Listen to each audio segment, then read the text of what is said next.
Hello everyone, welcome back to the channel. It is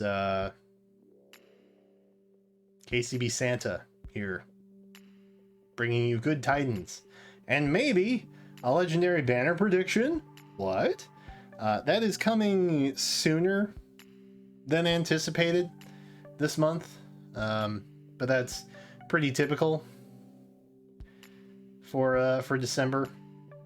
Basically, I'd have to cram in a winter banner, and then a legendary or mythic banner, and then also a New Year banner, all between like the 16th and 31st of December. And so that is what they have eloquently done here. So it's pretty much one per week. So the content is going to be a little intense upcoming. So if you are down for that, be sure you are subscribed. KCB Santa knows who is on the nice and naughty list, just FYI. And, come back for more.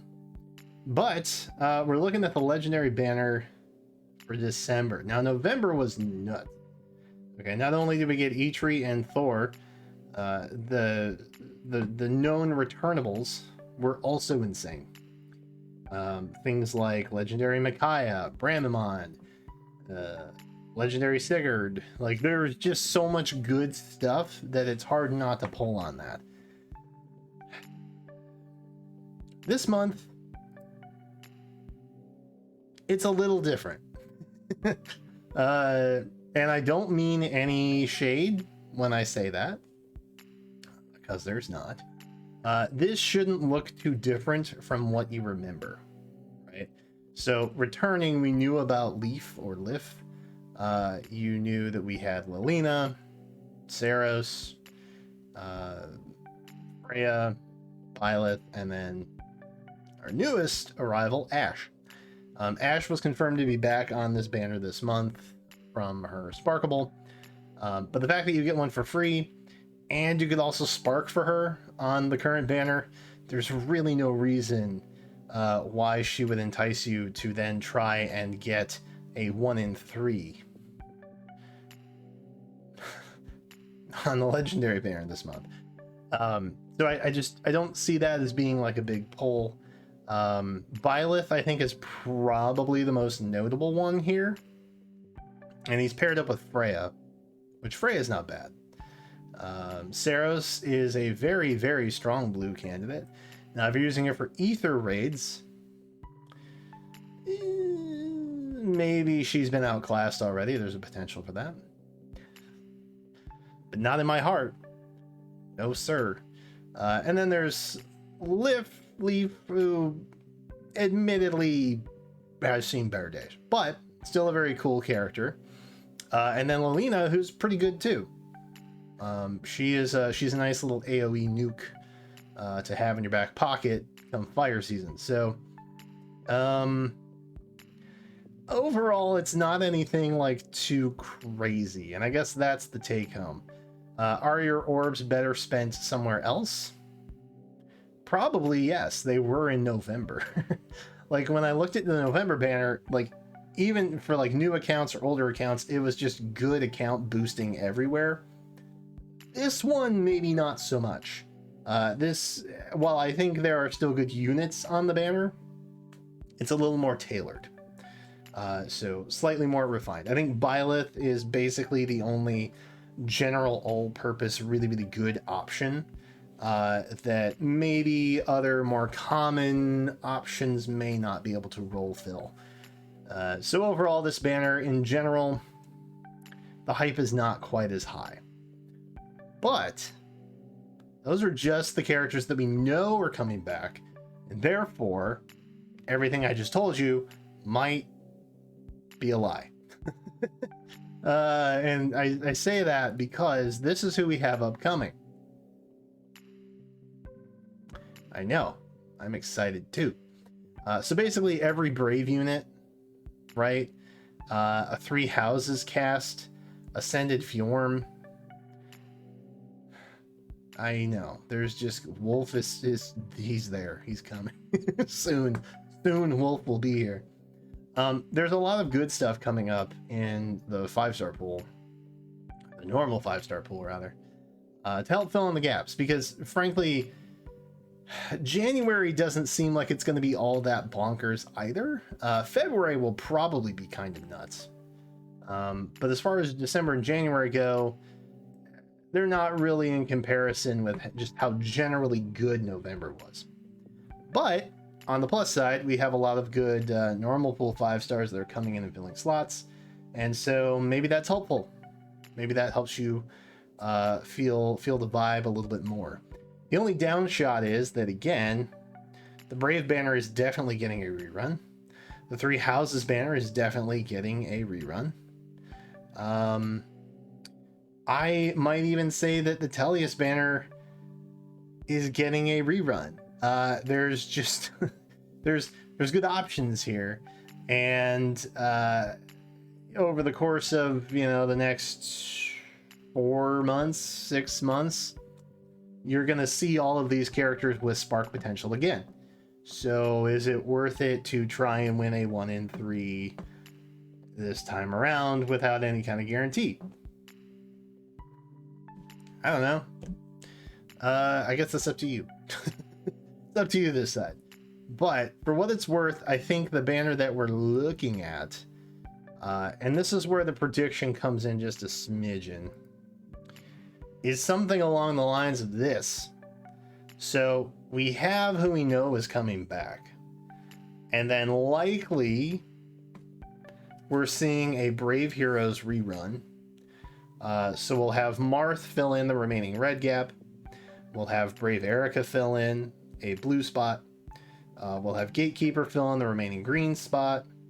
And then we'd also have Brave Marianne and probably Yuri. Yuri is not only just normally kind of insane, he is definitely like a staple option for summoner duels. And I don't know if IS is really that calced when it comes to like figuring out when who should be where. But if they timed him to come back into the legendary pool the month that they debut this game mode, where he's kind of like the greatest movement option that you have, well, I would call them geniuses, because if that's what they did, then brava. I am impressed. But I think the more telling thing here is just who is coming up and how that's going to fill slots in the upcoming months. Or maybe more specifically, who potentially could be the legendary this time around. So you can see I have Fafnir here. Frankly, if Eitri can be a legendary hero, I think Fafnir can also be a legendary hero. Just like normal guy who accidentally fell into a wormhole and ended up in a different reality, Fafnir. The guy with a wife and kid. That guy who also has a lance and like a mecha horse bodysuit. That guy, I think he could be a legendary hero. Maybe not the crazy dragon that he turns into, but I think just normal Fafnir could be legendary. Sure, why not? Eitri can do it. She's like thousands of years old, evidently. But I think beyond that, I think it has to be blue, right? Because even the banners that are live right now, right? The Ash banner, basically. You're looking at 2 more red options, right? So we're already kind of full stacked on upcoming red options. And then you've also got a colorless option. So what are you gonna do? There's no blue, right? The 4-star for Basilio is green, so he's not going to show up. What does one do in that particular circumstance? I don't know. But overall, the banner that you have currently that could be added to the upcoming pool is basically just adding to the bloated inflation that we have in the red pool already. And blue is just so small. There's so little in the blue pool. And we're gonna have to accommodate for that in future months, probably with Legends and Mythics. But what do you do for it right now? I don't think you put Happy in. I don't think that's what you do. So I think primarily we're looking at a Bravery run plus a Yuri and then a blue legendary hero. Now it could be someone like Fafnir. It could be someone like Sita. Who knows? Legendary Lilina opened up a lot of options. Legendary Faye opened up a lot of options. If either of them can be legendary, I am sure we can find someone with a lance like Sita, for example, who can pop into the game and be legendary and be awesome. Fair? So I think more than likely that is the color slot that's taking for the legendary this month. And again, it's just kind of a simple Brave plus Yuri. And then that's your banner. Does that add to the value? Maybe. Again, I think it's account dependent. That's up to you. The tricky part is always saying, should I try and roll for any of these 5-star normals now? Or should I wait for their inevitable rerun, because a lot of these will be seeing reruns, where I can maybe spark for them, right? And spend less orbs to spark than it might take to get a single copy on the legendary bear. It's up to you. Typically, I think that falls in line with, well, if the legendary or mythic or 5-star, if you're good either way, then it makes sense to roll at the higher rated banner, which is what this would be. But I don't know that the legendary and mythic pool that we know about right now is really quite strong enough to bring that home. But I think it's account dependent. So let me know if you are intending to pull on this banner. I haven't actually seen winter units yet. I'm recording that before this happens. Actually, the trailer is probably going to drop in like 10 minutes. So I'm going to go. But I hope you found this helpful. If you did, be sure to leave a like. Be sure to subscribe. All of the things that help me out, and I help you out. See how that works? It's a beautiful thing. Anyway, that's it for now. Let me know if you're pulling. That's all I got. Thanks again for watching. Subscribe, come back for more. And until then, I will catch you next time.